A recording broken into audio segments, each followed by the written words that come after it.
Kita awali informasi Sindo siang hari ini pemirsa, puluhan mahasiswa bentrok dengan aparat di depan Mapolda Maluku Utara. Para mahasiswa menuntut pembebasan 11 warga adat Mabasangaji yang ditetapkan sebagai tersangka.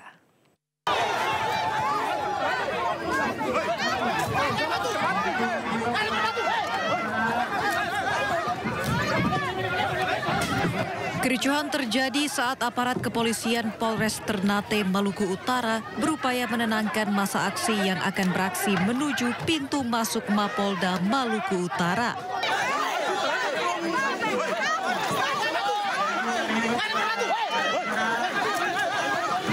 Bentrokan tidak terhindarkan, adu jotos antara puluhan massa dengan aparat pun pecah di depan kantor Mapolda.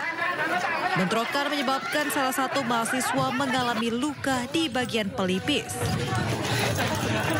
Sudah.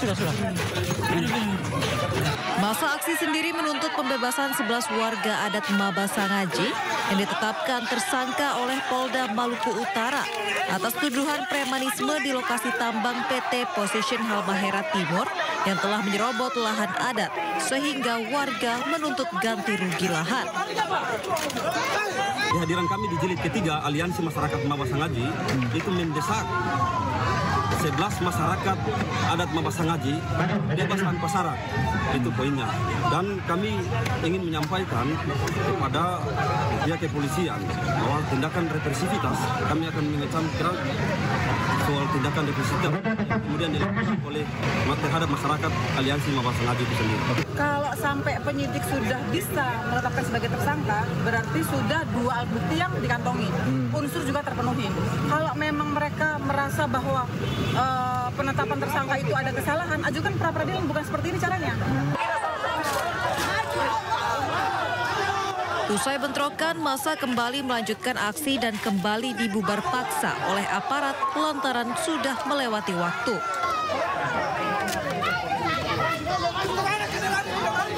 Dari Ternate, Maluku Utara, Ismail Sangaji, iNews melaporkan. Pemirsa, polisi diserang warga saat melakukan penangkapan pelaku pengeroyokan di Kampung Bahari, Tanjung Priuk, Jakarta Utara. Para pelaku bahkan menyerang polisi dengan senjata tajam hingga petasan.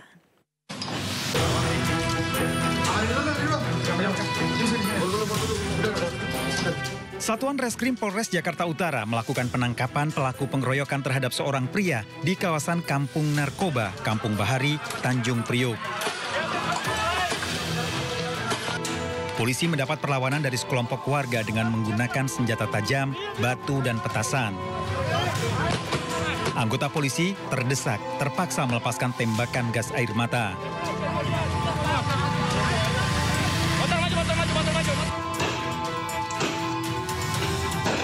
Polisi melakukan penggerebekan setelah seorang pria diserang sekelompok pria dan ternyata masih berada di lokasi. 3 pelaku pengeroyokan lain masih diburu polisi, sementara barang bukti telah diamankan. Dari Jakarta, Sofyan Firdaus, iNews melaporkan. Pemirsa, Ketua DPC Ormas Grip Jaya Tangerang Selatan ikut diamankan petugas di Treskrimum Polda Metro Jaya saat pengosongan lahan milik BMKG di Pondok Petung, Tangerang Selatan, Banten. Bahkan polisi juga telah menetapkan Ketua DPC Grip Jaya sebagai tersangka.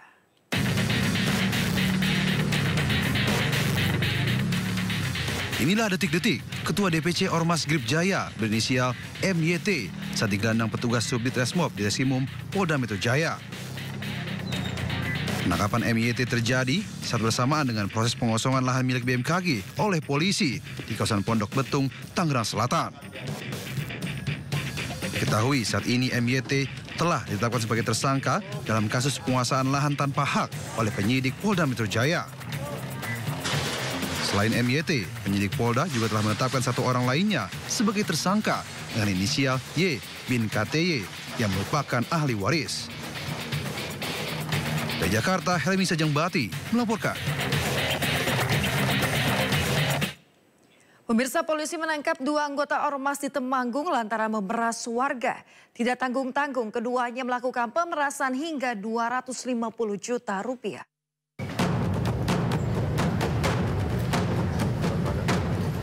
Reskrim Polres Temanggung menangkap Ketua Ormas Kuat Nusantara RG dan salah seorang anggotanya ASB atas kasus pemerasan. Kedua tersangka diketahui memeras Yunianto, warga Candiroto, Kabupaten Temanggung. Awal mula pemerasan terjadi di tahun 2022, di mana korban dituduh berhubungan dengan istri dari adik ipar tersangka RG, sehingga korban diminta pertanggungjawaban. Pelaku kemudian menuntut uang 250 juta rupiah, namun korban hanya sanggup membayar 50 juta rupiah. Kedua pelaku dan anggota ormas lainnya kemudian mengancam hingga membunuh korban jika tuntutan mereka tak dipenuhi. Pada akhirnya, tersangka membawa kabur truk korban beserta muatannya. Adapun modus operandinya yaitu para pelaku ini melakukan intimidasi, pemerasan, dan ancaman kepada korban, kemudian mengambil truk sebagai ganti karena korban tidak memenuhi apa yang pelaku meminta yang tidak dipenuhi oleh korban. Jadi istri dari saudara SYD itu tadi adalah adik ipar dari. Selain menangkap dua pelaku, polisi kini memburu satu pelaku lain berinisial HD yang masuk daftar pencarian orang. Para pelaku dijerat pasal pencurian dan pemerasan dengan ancaman pidana penjara paling lama 7 hingga 9 tahun. Dari Temanggung, Jawa Tengah, Didik Dono Hartono, iNews melaporkan. Pemirsa, Polda Metro Jaya berhasil menangkap lebih dari 3.000 preman di wilayah Jakarta. Mereka terlibat berbagai aksi kriminal dan juga premanisme.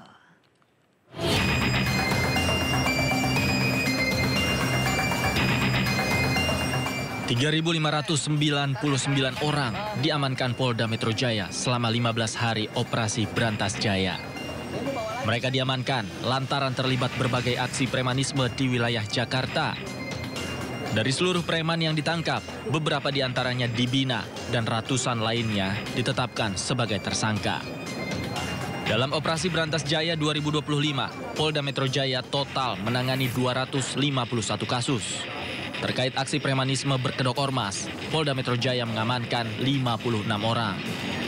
Dari pelaksanaan operasi dapat kita targetkan beberapa pelaku-pelaku premanisme dalam berbagai bentuk yang sifatnya premanisme yang dilakukan secara perorangan, premanisme yang berkedok organisasi masyarakat, premanisme berkedok debt collector, dan geng motor yang mengakibatkan timbulnya tawuran. Polda Metro Jaya berkomitmen menindak seluruh aksi premanisme di wilayah hukum Polda Metro Jaya. Dari Jakarta, Helmi Sajangbati, iNews melaporkan. Pemirsa, Satuan Reserse Narkoba Polres Metro Bekasi Kota mengamankan 8 tersangka peredaran narkoba di kalangan remaja dan juga pelajar. Penangkapan merupakan hasil dari operasi Brantas Jaya 2025, khususnya saat narkoba Polres Metro Bekasi Kota.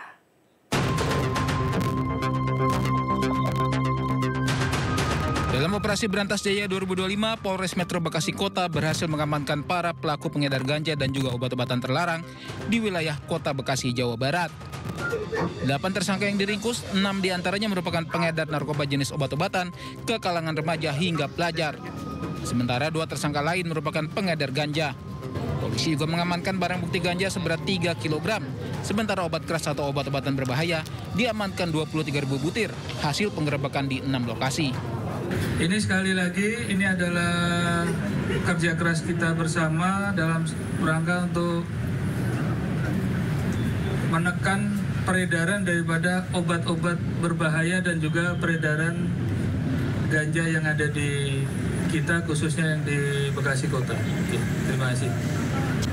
Ini kita tangkap 2 tersangka, ini 2 tersangka sebagai pengedar, ya.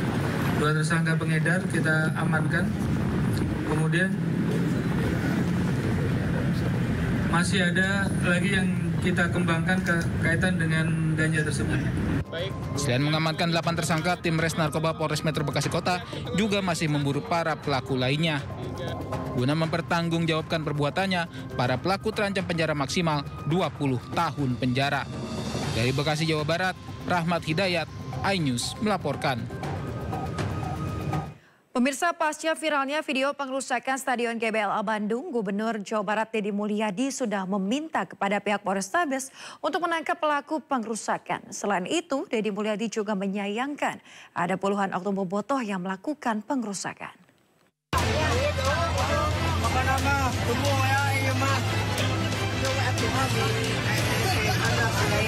Pasca beredarnya video bobotoh melakukan pengerusakan Stadion Gelora Bandung Lautan Api pada laga antar Persib Bandung melawan Persis Solo Sabtu malam, Gubernur Jawa Barat memberi respon. Deddy Mulyadi menyayangkan tindakan para oknum bobotoh yang merusak Stadion GBLA, mulai dari mencabut rumput hingga menggunting jaring gawang. Deddy Mulyadi sudah berkoordinasi dengan Polrestabes Bandung untuk mencari para pelaku pengerusakan. Merayakan kemenangan adalah ekspresi yang kita nantikan. Tetapi saya tidak ada toleransi terhadap tindakan-tindakan yang mengarah pada kriminal, melakukan perusakan terhadap fasilitas stadion yang kita banggakan. Tunggu, aparat akan segera datang menjemput untuk dilakukan klarifikasi dan pemeriksaan. Apabila terbukti itu pidana, agar diproses. Apabila di bawah umur, maka barak militer adalah tempat untuk Anda semua dilakukan pembinaan sampai Anda menyadari bahwa tindakan Anda memang salah. Sebelumnya ribuan bobotoh tumpah ruah ke lapangan dalam pertandingan terakhir antara Persib Bandung melawan Persis Solo Sabtu malam. Dalam momen tersebut banyak oknum bobotoh yang melakukan pengerusakan seperti merusak lapangan dengan menggunting jaring gawang hingga merusak rumput lapangan. Dari Bandung, Jawa Barat, Ervan David, iNews melaporkan. Pemirsa, diduga menjadi korban malpraktik alat vital bocah terpotong saat melakukan khitanan di tempat praktik mandiri perawat di Kecamatan Kayu Aro, Kabupaten Kerinci Jambi. Akibatnya korban mengalami kesulitan buang air kecil dan trauma berat. Bahkan peristiwa naas tersebut viral di media sosial.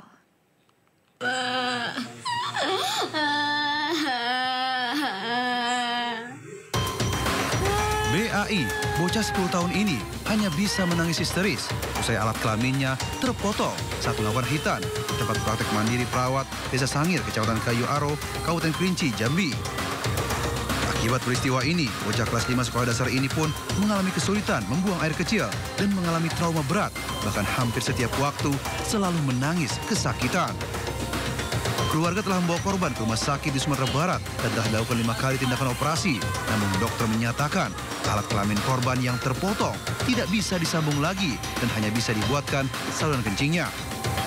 Menurut ibu korban, oknum perawat sempat bertanggung jawab sepenuhnya untuk biaya pengobatan. Namun pada operasi ketiga hingga kelima, pelaku hanya membantu uang transportasi.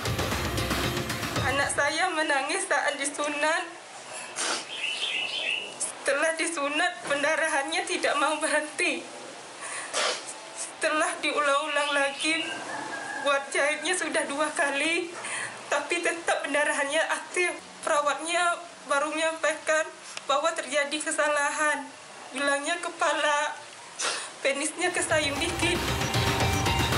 Orang tua korban akan melaporkan kejadian ini ke pihak kepolisian karena diduga telah terjadi malpraktik yang dilakukan oleh oknum perawat terhadap anaknya. Dari Jambi, Kapior Gandhi melaporkan. Pemirsa, usai viral pernikahan anak di Lombok Tengah, Lembaga Perlindungan Anak melaporkan kasus pernikahan anak tersebut ke Polres Lombok Tengah. Polisi akan segera melakukan pemanggilan terhadap pihak yang terlibat.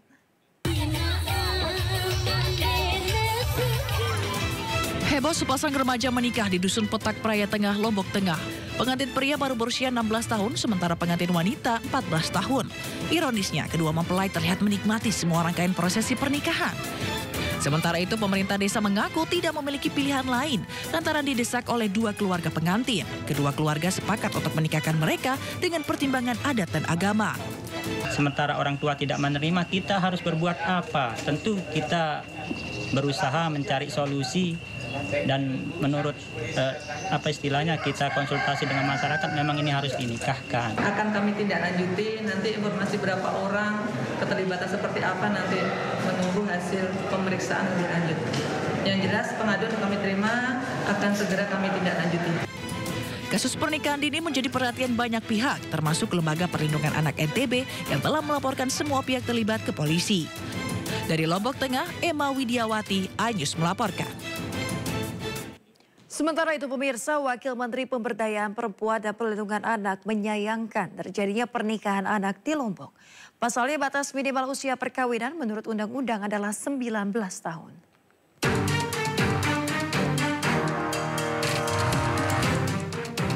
Pesta pernikahan antara sepasang anak perempuan dan laki-laki di Praia Tengah, Lombok Tengah, Nusa Tenggara Barat viral di media sosial. Anak perempuan berusia 15 tahun menikah dengan anak laki-laki berusia 17 tahun dirayakan dengan meriah. Pesta pernikahan ini mengundang komentar negatif dari warganet yang menyayangkan adanya pernikahan anak. Wakil Menteri Pemberdayaan Perempuan dan Perlindungan Anak Veronika Tan juga menyoroti peristiwa ini. Ia prihatin terutama di Provinsi Nusa Tenggara Barat yang termasuk daerah dengan tingkat perkawinan anak tertinggi di Indonesia.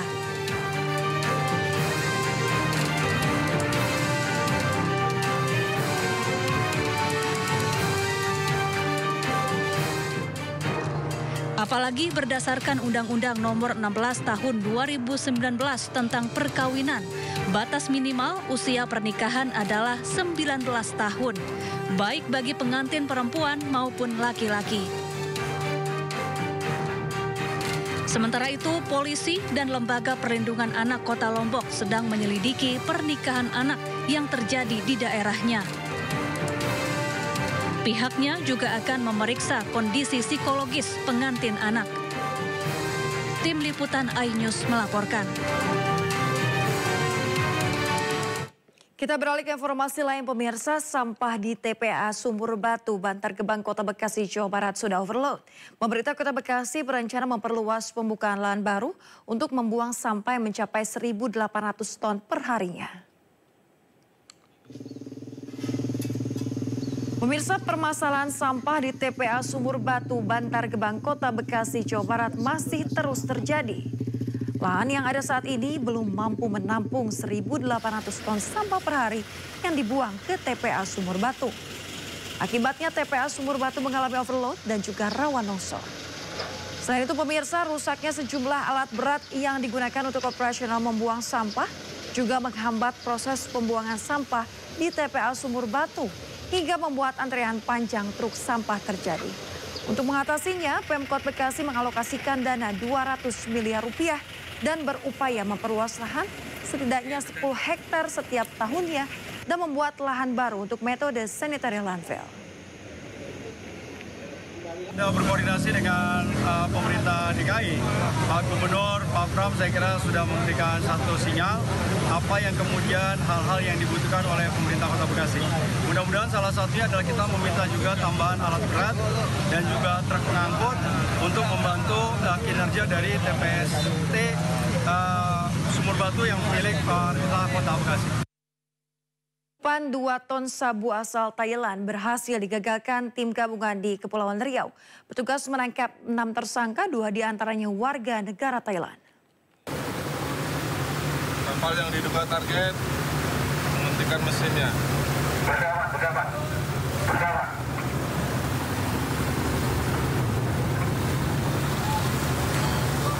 Petugas gabungan pemberantasan narkoba yang terdiri atas BNN RI, TNI, Bea Cukai, dan Polri menggagalkan penyelundupan 2 ton sabu menggunakan kapal motor Sea Dragon Terawa dari Thailand ke perairan Kepulauan Riau. Tim gabungan menghentikan kapal motor Sea Dragon Terawa di tengah laut karena diduga sebagai target operasi.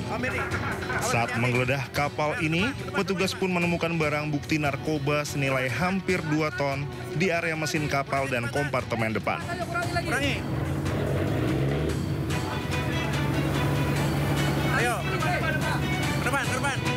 Dalam pengungkapan kasus ini, 6 tersangka ditangkap terdiri atas 4 WNI serta 2 warga negara Thailand.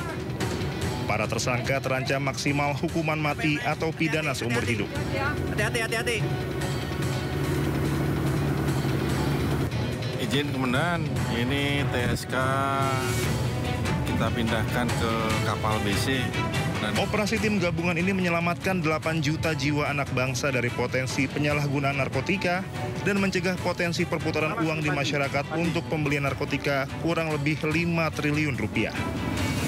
Kapal berhasil kita kuasai. Tim Liputan iNews melaporkan. Polisi menangkap 8 pelaku pemalsuan produk kosmetik di Bekasi, Jawa Barat beromset miliaran rupiah. Sesaat lagi di Indosiar.